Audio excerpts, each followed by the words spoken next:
نحمده ونصلي ونسلم على رسوله الكريم أما بعد فأعوذ بالله من الشيطان الرجيم بسم الله الرحمن الرحيم الصلاة والسلام عليك يا سيدي يا رسول الله وعلى آلك وأصحابك يا سيدي يا حبيب الله. درس سیرت النبی صلی اللہ علیہ وسلم میں بات یہاں تک پہنچی کہ کفار مکہ مشرکین عرب جب تمام ان کے حربے ان کی تمام سازشیں سب ناکام ہوئے تو پھر انہوں نے ایک اور رخ اختیار کیا کہ بات چیت کی جائے اور کچھ آفریں کی جائیں. تو انشاءاللہ میں نے پہلے بھی عرض کیا کہ یہ دنیا ایک امتحان گاہ ہے. اس دنیا میں ایسے ہی ہوتا ہے. دشمن پہلے طاقت کا استعمال کرتا ہے، جب اس میں ناکام ہوتا ہے تو پھر باقی حربے. اور یقین کیجئے میں مختصرات کر کے یہ سارا واقعہ درج کرتا ہوں، یہ انشاءاللہ اس کے بعد ساری باتیں ہوں گی، لیکن یہاں پر ضمن کر دوں اللہ تعالیٰ کی اہل اسلام پر اتنی بڑی نعمت ہے، اتنی بڑی رحمت ہے، قیامت تک کوئی بھی صورتحال پیدا نہیں ہوگی. وہ سب کچھ نبی پاک صلی اللہ علیہ وسلم کے زمانے میں ہوا اور اس کے ہمارے لیے رسول اکرم صلی اللہ علیہ وسلم کی سیرت نمونہ زندگی بن گئی. کوئی بھی قیامت تک ایسی چیز نہیں ہوگا جو واقعات نبی پاک کے زمانے میں نہیں ہوئے. اور نبی پاک صلی اللہ علیہ وسلم نے پھر اس کے بعد جو بھی سرکار دو عالم صلی اللہ علیہ وسلم نے کیا وہ پوری امت کے لیے اللہ پاک نے فرمایا لقد کان لکم فی رسول اللہ اسوۃ حسنہ. میرے محبوب صلی اللہ علیہ وسلم کی زندگی میں تمہارے لیے کامل اور خوبصورت نمونہ ہے. نمونہ اسی لیے ہے نا، کوئی واقعہ ایسا ہو ہی نہیں سکتا جو پہلے نہ ہو چکا ہو. تو بہرحال اب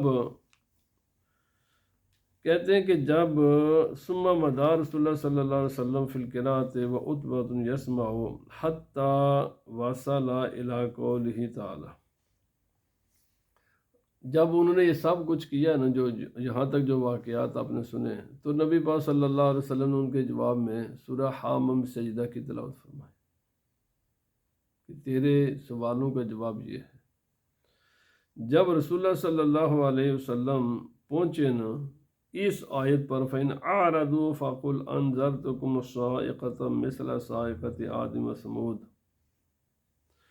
اگر اس دعوت سے تم منہ پھیرو گے جو میں لے کر آیا ہوں تو پھر تمہارے ساتھ بھی وہی کچھ ہوگا جو تم سے پہلی قوموں کے ساتھ ہو چکا ہے. خدا کا قانون ایک ہے، جو بھی خدا کے قانون سے منہ پھیرتا ہے پھر اس کے نتائج کانسیکوینسز اس کو دیکھنے پڑتے ہیں. اور چونکہ یہ لوگ اہل عرب تھے، صاحب زبان تھے، سب کچھ سمجھتے تھے. امسک عتبۃ بفیہ وناشدہ الرحمہ. جب نبی پاک صلی اللہ علیہ وسلم یہاں تک پہنچے نا تو اس عتبہ نے نبی پاک صلی اللہ علیہ وسلم کے یعنی منہ پر ہاتھ رکھ دیا. اللہ اکبر، کہنے لگا اللہ مجھے رحمت عطا کیجیے، رحمت عطا کیجیے. یعنی وہ برداشت نہ کر سکے اس قرآن پاک کی تلاوت کو. وہ سمجھتا تھا کہ اس میں کیا کچھ ہے. ان یکف عن القراءۃ، ترلے کرنے لگا، واسطے کہنے لگا آگے نہ پڑھیے بس. وذالک خوفا ممن تضمنته الآیۃ من تحدید. کیوں؟ خوف کی وجہ سے. قرآن حکیم کی ایک ایسی تاثیر ہے کہ جس نے کافروں کے دل کو بھی یہ پگلا دیتا ہے. اسی لیے نبی پاک صلی اللہ علیہ وسلم نے فرمایا نا کہ ایک صحابی نے شکوہ کیا دل بڑا سخت ہے، تو سرکار دو عالم صلی اللہ علیہ وسلم نے فرمایا قرآن حکیم کی تلاوت کیا کرو. قرآن پتھر دلوں کو بھی نرم کر دیتا ہے، بشرطے کہ انسان کچھ غور و فکر کرے، سوچے سمجھے اور موت کو یاد انسان کرے اور یتیم کے سر پر ہاتھ پھیرے. تو یہ چیزیں جو دل کو نرم کرتی ہیں. ثم عاد عتبۃ الی اصحابہ فلما جلس بینہم قالوا ما وراءک یا ابا الولید. جب یہ ساری گفتگو کر کے واپس آیا نا اپنے ساتھیوں کے پاس اور بیٹھا تو کہنے لگا بھائی کیا خبر ہے، کیا خبر لے کر آئے ہو؟ یعنی بات چیت کا رزلٹ کیا نکلا ہے؟ کالا برائی، اس نے کہا میں مجھے سے پوچھتے ہو کیا خبر لے کر آیا ہوں؟ انی سمیت قولا ما سمیت بمثلہ قط واللہ، خبر یہ ہے تم برداشت نہیں کر سکو گے میں جو کہنا چاہتا ہوں، خبر یہ ہے میں نے رسول اکرم صلی اللہ علیہ وسلم سے وہ کلام سنا ہے، میں نے کبھی زندگی میں ایسا کلام سنا ہی نہیں ہے، یہ بے مثال کلام ہے، یہ عامی کی گواہی نہیں ہے، اہل عرب کی دشمن کی گواہی ہے، زبان کو سمجھنے والے کی گواہی ہے۔ ما ہوا بالشعر ولا بالسحر ولا بالکہانت، کہنے لگا میں آپ کو قسم خدا کی دے کر کہتا ہوں یہ کلام شعر بھی نہیں ہے چونکہ میں شاعری کو جانتا ہوں، یہ جادو بھی نہیں ہے، یہ کہانت بھی نہیں ہے۔ یا معاشر قریش، اے قریش والو، میں جانتا ہوں ان تمام چیزوں کو، مجھے علم ہے یہ کیا چیزیں ہیں، مگر یہ ان میں سے ایک بھی نہیں ہے۔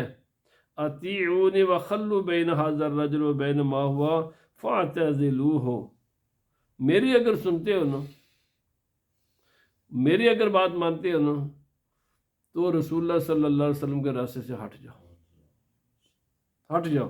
فواللہ لا یکونن لقولہ الذی سمعت منہ نبأ عظیم، میں جو کچھ سن کر آیا ہوں فرمایا اس کا بہت بڑا معاملہ ہونے والا ہے، یہ کوئی چھوٹی بات نہیں ہے۔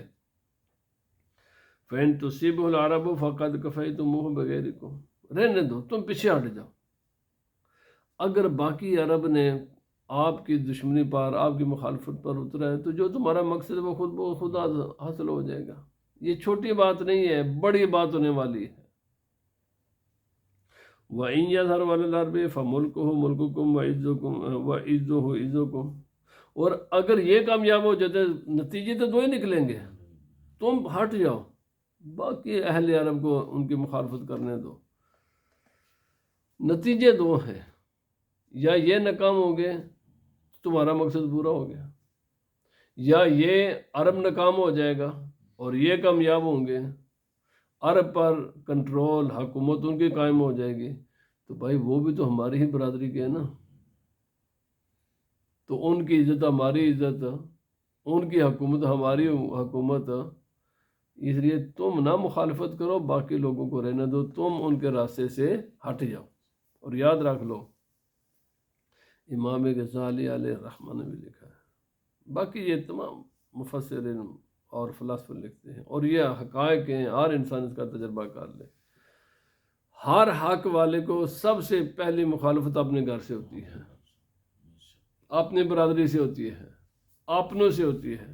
امام غزالی علیہ الرحمہ نے لکھا ہے اے جتنی بھی حسد، بغض، لڑائیاں، دشمنیاں، کینہ، حسد، یہ جتنی بیماریاں ہیں، یہ جو کچھ بھی یہ اپنے ہی اپنوں سے کرتے ہیں۔ وہ انسان کے جس کے ساتھ تعلق نہیں، کبھی اس کے بھی دیکھو اس میں کوئی حسد، بغض، کینہ، وہ تو لوگ دستوں بازو بنتے ہیں۔ ہر اللہ کے نبی کے ساتھ بھی معاملہ یہی ہوا ہے، اور جو اللہ کے نبی کی راہ پر چلتے ہیں ان کے ساتھ بھی معاملات یہی ہوں گے۔ ان کے سب سے پہلے مخالف ان کے اپنے گھر میں ہوتے ہیں، اپنی برادری والے ہوتے ہیں، اپنے علاقے کے لوگ ہوتے ہیں۔ اور یہ آپ پوری روئے زمین پر آپ ریسرچ کر کے دیکھ لیں، جتنے بھی دنیا کے بڑے بڑے علماء جن کا بھی نام آج ہے یا پہلے، اپنے علاقے میں کبھی یہ بڑے نہیں بنے، یہ ہمیشہ بڑے وہاں بنتے ہیں، دوسری جگہ جا کر بنتے ہیں۔ کیوں؟ آپ نے مانتے ہی نہیں، مانتے ہی نہیں، نبی پاک صلی اللہ علیہ وسلم کو نہیں مانا تو باقی کسی کو کیا مانے گا؟ کتنے خوبصورت رائے تھی، یہ نے اچھی رائے دی ہے، دانا بینا آدمی تھا۔ بھائی تم پیچھے ہٹ جاؤ، تم نہ مخالفت کرو، باقی لوگوں کو رہنے دو، وہ کریں۔ اب ان کی دو صورتیں تو جو وہ میں نے بتا دی۔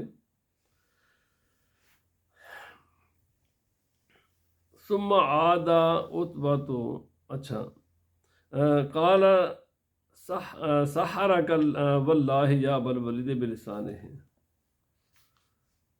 اب ان کا جواب سنیے، جو باقی بیٹھے ہوئے تھے انہوں نے کہا پتہ ایسے چلتا ہے کہ اس نے تجھ پر بھی جادو کر دیا ہے۔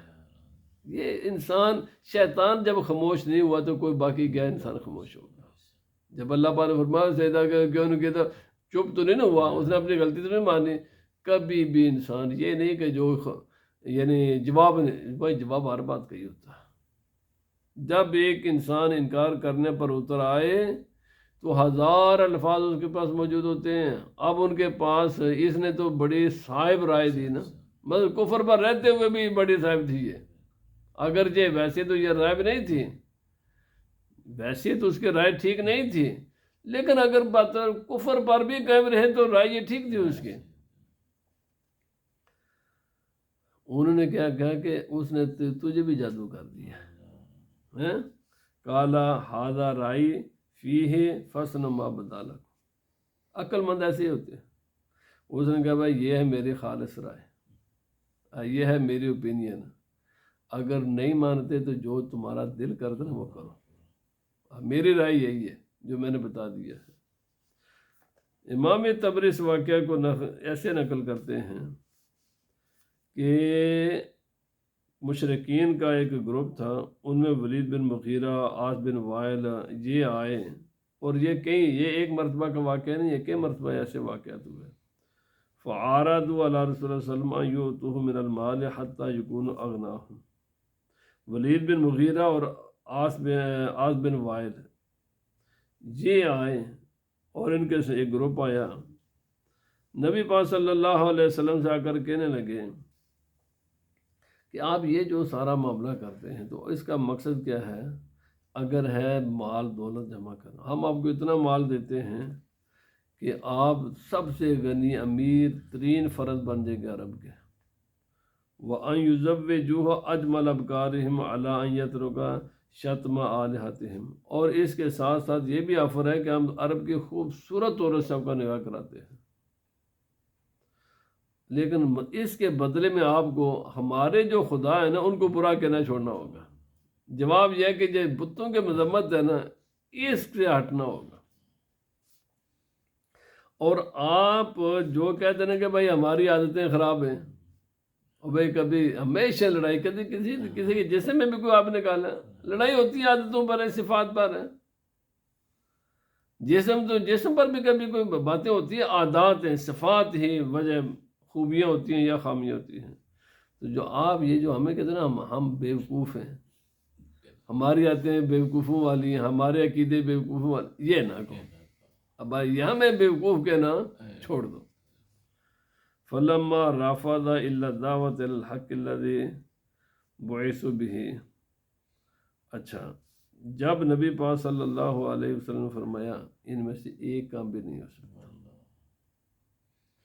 تمہارے خدا جھوٹے ہیں، کوئی نفع نقصان کا مالک نہیں ہے، تم احمق لوگ ہو، پتھروں کی پوجا کرتے ہو، اور یہ جو بھی تمہارے عادات ہیں بچوں کو ذبح کرنا اور یہ جو بھی تمہاری عادات ہیں اس سب حماقت پر مبنی ہے، احمقانہ یہ چیزیں ہیں، ان کو چھوڑ دو۔ جو خدا کا پیغام میں لے کر آیا ہوں میں نے وہ دینا ہی دینا، وہ پہنچانا ہے، اور یہ نہیں میں چلو کیا نہ لو۔ وہ جب وہ امریکہ مشرف کے ساتھ باتیں کرنے لگے، انہوں نے کہا ہم نے 7 بڑے بڑے مطالبات رکھے ہوئے تھے، تو ہم یہ بھی کریں گے، یہ بھی کریں گے، یہ بھی کریں گے، یہ بھی کریں گے، 7 تک جانے کے لیے تیار تھے، قرضہ بھی سارا، یہ بھی۔ وہ جب فون کیا تو اتنے ٹھیر ہو گیا، انہوں نے پہلا مطالبہ بھی نہیں، انہوں نے لسٹ بنا کر رکھی تھی، اگر یہ نہیں تو ہم پھر یہ آفر کریں گے، یہ کریں گے، یہ کریں گے، یہ کریں گے، وہ اس میں سب کوئی تھا، لیکن ایسا نامراد انسان اس نے ایک مطالبہ بھی کیا ہی نہیں، اور سب اسے لمحہ پہ گیا، اپنے 80,000 بندے مروا دیتے، ملک تباہ کی طرح سب کوئی نبی صلی اللہ علیہ وسلم کی امت کو تباہ و برباد کیا۔ میرے کہنے مقصد ہے ہر جب نیگوشیشن ہوتی نا تو اب انہوں نے نبی صلی اللہ علیہ وسلم کو آپ نے فرمایا یہ تو ہوگا، تو انہوں نے کہا اچھا اگر یہ بھی نہیں نا تو پھر یوں کر لیں۔ اب آخری مطالبہ پیش کیا، کہنے لگے قالوا فنعبد آلهتنا یوما تعبد آلهتنا یوما ونعبد الہک یوما. آپ پھر یہ مان لیں، چلو آپ اپنے کام کو جاری رکھیں، ہم راستے سے ہٹ جائیں گے. ایک مان لیں کہ یوں کر لیں کہ ہم باری مقرر کر لیتے ہیں. ایک دن آپ یہ جو نا صلح کلی والے آج کل بڑے چاہ چڑھے تھے، ہم جناب ہم بڑے پرامن لوگ اور ہم بڑے جناب ہم ہیں سارے دنیا کے لیے سب کچھ. انہوں نے بھی یہ کچھ کیا تھا.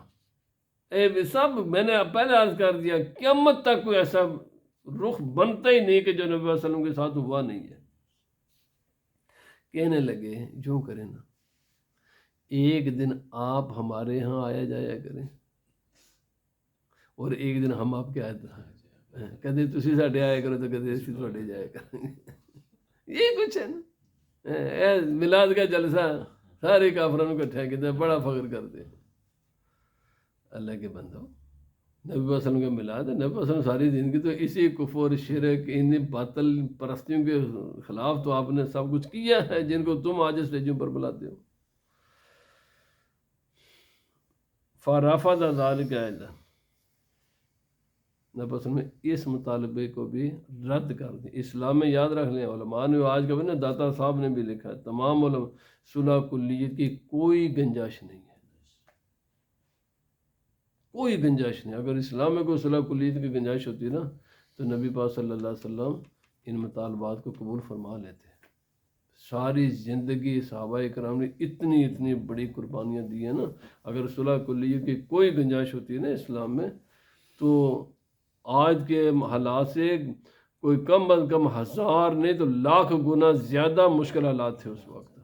وہ کرتے کچھ نہ کچھ، چلو کوئی کونا کاٹ ہی لینے تو چلو ٹھیک ہے کوئی کمپرومائز کر لینے، وہ کمپرومائز پھر ہو جاتے. قرآن پاک کی آیت نازل ہے قل یا ایھا الکافرون لا اعبد ما تعبدون. اللہ نے قرآن پاک میں آیت نازل فرمایا ایسا نہیں ہو سکتا، یہ بھی نہیں ہو سکتا. اور آپ باقی کتابوں میں اس سے بھی ادنا سے ادنا مطالبات انہوں نے کیے کہ ذرا برابر کوئی ڈیل مل جائے. نبی صاحب میں نہیں مل سکتے. حق اور باطل کیسے آپس میں مل سکتے؟ ان کی کمپرومائز کیا ہو سکتا ہے؟ حق ہے باطل ہے، دو ضد ہیں آپس میں ایک دوسرے کی. ثم ان پھر کیا ہوا کہ جو قریش ہے نا انہوں نے اچھا یہ چھوڑتے نہیں ہیں، چلو تو نہیں بھائی انہوں نے پھر اس کو اور جاری رکھا. چلو مذاکرات کا دروازہ بند نہیں کرتے، اس کو کھلا رہنے دیتے تو ہم مزید مذاکرات کریں گے. انہوں نے نبی پاک صلی اللہ علیہ وسلم پر لیڈرشپ کو پیش کیا، مال کو پیش کیا. پھر کہنا اچھا ہو سکتا ہے کہ کوئی صحت کا مسئلہ ہے، کوئی پرابلم ہو تو ہم آپ کا علاج کراتے ہیں. ٹھیک ہے نا جی. تو نبی پاک صلی اللہ علیہ وسلم نے ان تمام چیزوں کے جواب میں کیا فرمایا؟ جو کچھ تم کہتے ہو وہ نہیں ہے، جو کچھ تم کہتے ہو یہ وہ نہیں ہے. مجھ میں ان میں سے ایک بھی نہیں. نہ میں جادوگر ہوں، نہ میں شاعر ہوں، نہ میں کاہن ہوں، نہ مجھے کوئی طبی مسئلہ ہے، نہ مجھے کوئی تمہارے مال کی ضرورت ہے، نہ مجھے کسی خاتون کے ساتھ نکاح کی ضرورت ہے. جو کچھ تم کہتے ہو ان میں سے ایک مسئلہ بھی نہیں ہے. فرمایا ما جئت بما جئتکم بہ اطلب اموالکم ولا الشرف فیکم ولا الملک علیکم ولکن اللہ بعثنی الیکم رسولا. سرکار نے فرمایا جو تم کہتے ہو ان میں سے ایک بات بھی نہیں ہے. نہ میں تمہیں تمہارا مال طلب کرتا ہوں، نہ ہی مجھے کسی قسم کا تمہیں شرف چاہیے، نہ ملک چاہیے، بلکہ اصل مسئلہ یہ ہے کہ اللہ نے مجھے تمہاری طرف اپنا پیغمبر رسول بنایا ہے.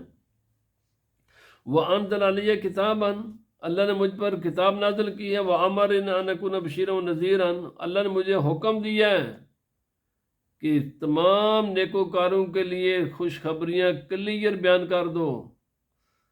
اور غلط کاروں کے لیے وارننگ بھی کلیئر بیان کر دو. فَبَلَّغْتُكُمْ رِسَالَاتِ رَبِّي وَنَصَحْتُ لَكُمْ. فرمایا میں نے تمہیں اللہ کا پیغام تم تک پہنچایا ہے، اللہ کا پیغام پہنچاتا ہوں. اور فرمایا میں تمہارا خیر خواہ ہوں.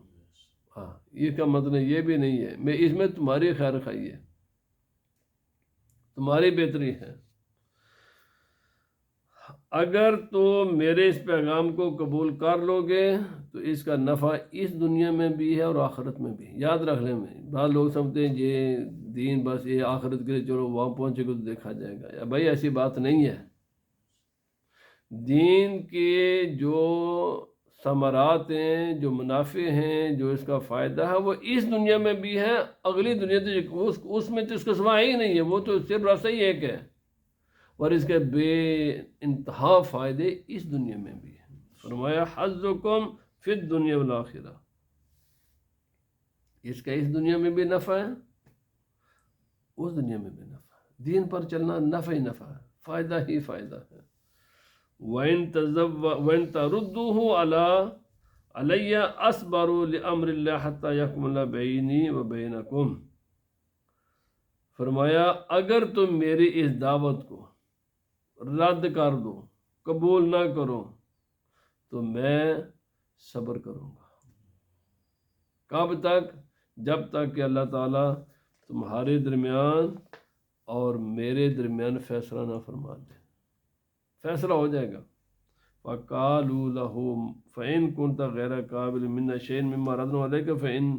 فرمایا اب پھر گزرتے کہنے لگا جو ہے اتنی ہم نے بڑی بڑی پیشکشیں کی ہیں، سب کچھ اب لیکن اب یہ بھی ہے. وہ جیسے نا ہنری کسنجر نے وہ کان میں بات کی تھی، آخر یہی مسئلہ ہوتا ہے. اگر جو کچھ ہم نے پیشکشیں کی ہیں اگر ان کو قبول نہیں ہے تو پھر یاد رکھ لو کہ ہم سے زیادہ کوئی سخت بھی نہیں ہے.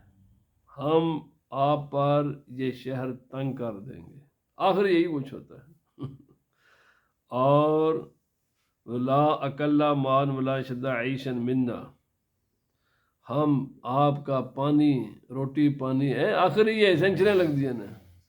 ہاں یہی ہے فیٹف. آپ یہ فیٹف کا ہی مسئلہ آتا ہے. فرمایا ولا اشد عیشن منا. ہم آپ کے لیے جو کاروبار کے ذرائع ہیں، جو کھانے پینے کے ذرائع ہیں، جو رزق کے، یہ بند کریں گے، یہ بند کریں گے. میں نے پہلے عرض کیا کوئی ایسی چیز نہیں ہے جو آج کرتے ہیں تو اس وقت نہیں ہوئی. سب کچھ ہو چکا ہے یہ بھائی، یہ سب کچھ ہو چکا ہے. اچھا اب انہوں نے آخری بات کی. پراپیگنڈا یہی ہے. اچھا چلو ایک تو یہ بات ہے. پھر ہمارا آخری مطالبہ یہ ہے کہ ہاں آپ جانتے ہیں کہ ہم بڑے تنگ دست ہیں، پانی نہیں ہے، روزی نہیں ہے، ہم غربت نہیں. تو آپ یوں کریں نا کہ اللہ نے آپ کو جو رسول بنا کر بھیجا ہے تو یہ جو مکے کے بڑے بڑے پہاڑ ہیں ان کو حکم دے کہ یہ بالکل چٹیل میدان بن جائیں اور پانی کی نہریں یہاں آ جائیں اور جناب مانا یہاں پر سبزہ ہو گئے، یہاں باغات ہو جائیں. اور ہمارے دادا قصی بڑا کمال قسم کا آدمی تھا، وہ زندہ کر کے آ جائے، وہ ہمیں بتائے او یہ میرا پوتا اللہ کا رسول ہے. قرآن پاک میں سورۃ الرعد میں ان تمام واقعات کا ذکر ہے. تو ہم اس سے پھر پوچھیں گے تمہیں نہیں مانتے تو وہ صحیح سے اس سے پوچھیں گے تم اللہ کے رسول ہو، چونکہ وہ آپ نے زندہ کیا ہوگا تو اگر وہ کہہ دیں تو پھر ہم پڑھ. یہ سارے بہانے سازی ہوتے ہیں، یہ سب فرار کے نتیجے ہوتے ہیں اور فرار کے راہیں ہوتی. اور اچھا ان پہاڑوں کو آپ پلان بھی کریں اور ان کو سونا، تاکہ ہمیں بغیر محنت کے، ہم جو آپ کی برادری کے لوگ ہیں تو ان کو سونا بنا دیں تو ہم وہ سونا وہی بیچ کر کھاتے رہیں گے. یہ سارے کچھ یعنی ساتھ ساتھ تھریٹیں بھی دیتے گئے، ساتھ ساتھ مطالبات بھی بڑھاتے گئے. یہ سارا ساتھ ساتھ چلتا ہے، یہ ہمیشہ ایسے ہی چلتا ہے. تو پھر ہم آپ کو مانیں گے. پہاڑوں کو سونا بنا دو، ان کو چٹیل میدان بنا کر ان کو جناب بہترین درخیز زمین بنا دو، یہ کرو وہ کرو، مردوں کو زندہ کرو۔ نبی پاک صلی اللہ علیہ وسلم نے ان تمام چیزوں کے جواب میں ایک ہی لفظ فرمایا، اور قرآن پاک میں سورۃ الرعد میں اس کا ذکر بھی ہے۔ فرمایا میں ان میں سے ایک کام بھی نہیں کرتا۔ قرآن پاک نے فرمایا کیوں؟ فرمایا اگر پہاڑ موو ہو بھی جاتے ہیں، اگر مردے قبروں سے نکل کر کلام بھی کرتے، ان ظالموں نے پھر بھی نہیں ماننا تھا، جیسا کہ حضرت صالح علیہ السلام کے نہ ماننے والوں نے نہیں مانا۔ ان کے اونٹنی ان کے سامنے نہیں آئی، کیا نمرود حضرت ابراہیم علیہ السلام کو مان کے ان کے سامنے آگ ان پر گلو گلزار نہیں ہوئی؟ بہت اس کے سامنے ہوئی تھی نا۔ اچھا کیا یہ فرعونی نے ان کے آنکھوں کے سامنے فرعون غرق ہوا ہے نا، ان کے آنکھوں کے سامنے جناب مانا دریا نے راستہ دیا، موسیٰ علیہ السلام نجات پا گئے، اور فرعونی غرق ہوئے۔ جو باقی ماندہ تھے ان کو چاہیے تھا نا پھر ان کو کلمہ پڑھ لیتا۔ عیسیٰ علیہ السلام کو پھر چاہیے نا سارے لوگ مان جاتے ہیں، ان کے سامنے ان کو مردوں ان کو زندہ کیا تھا نا۔ یہ ساری چیزیں پچھلی قوموں کے ساتھ ہو چکا ہے، یہ ساری چیزیں اگر انسان ماننے والا ہوتا نا تو پھر وہ مان جاتے۔ صالح علیہ السلام کی قوم نے نہیں مانا، نوح علیہ السلام کی قوم نے نہیں مانا، ابراہیم علیہ السلام کے ساتھ یہ معاملات ہو چکے، نہیں مانا۔ نہ ماننے کا سبب یہ نہیں ہے کہ معجزات یا نشانیاں یا آیات نہیں ہوتی ہیں، اصل مسئلہ یہ ہوتا ہے کہ اندر کا مسئلہ خراب ہوتا ہے۔ اس میں جب تکبر آ جائے نا، اس میں جب تکبر آ جائے، حسد پیدا ہو جائے، تو انہوں کہتے ہیں یہ کہ من حرامی تے حجتاں دا ٹھیر، پنجابی کہتے ہیں من حرامی تے حجتاں دا ٹھیر۔ جب نیت خراب ہو نا اندر سے تو آپ ہزاروں دلیلیں لے آؤ گے۔ اللہ پاک فرمانا بس فرمائے ان میں سے کچھ بھی نہیں ہوگا، یہ نہیں ہم کریں گے۔ کیوں؟ فرمائے یہ ساری چیزیں پہلے قوموں کے ساتھ ہو چکی ہیں، جب انہوں نے نہیں مانا ہمیں تم کیسے مانو گے؟ کیونکہ تمہارے انکار کا سبب حسد ہے، تکبر ہے۔ جو بھی آدمی کسی حقیقت کا انکار حسد کی بنیاد پر کرے گا، تکبر وہ کبھی نہیں مانے گا۔ یہ جتنے آج کے کافر ہیں، کیا ان پر اسلام کی حقانیت روز روشن کی طرح یہاں نہیں ہے؟ بالکل یہاں ہے، مانتے کیوں نہیں ہیں؟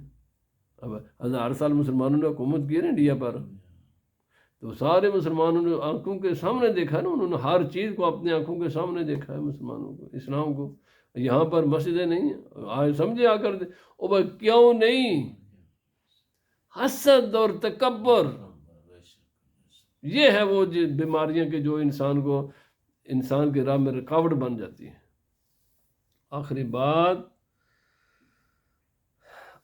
جب یہ سب ناکام ہوئے نا سب، تو آخری کہنے نہیں یہ نا یمامہ میں ایک رحمان، یہ سارا وہ ان کو پڑھاتا ہے۔ یعنی عوام، میں اب کل بھی دیکھ رہا تھا پراپیگنڈا، آج یہ فلانا آدمی مفتی خادم حسین رضوی کا داماد ہے، اس کو فرانس میں سفیر لگا دیا گیا۔ بات سمجھے نا، ہر زمانے میں ایسا ہو رہا ہے۔ انہوں نے جب سب کچھ ناکام ہوا، اب اپنے لوگوں کو جواب کیا دیں، ان کو مطمئن کیسے رکھیں کہ نہیں یمامہ میں ایک آدمی ہے جو یمامہ کا رحمان ہے نا، اور رحمان خدا کا نام ہے نا، تو نبی صلی اللہ علیہ وسلم رحمان کہتے تھے نا، تو یہ اس کا ذکر کرتے ہیں۔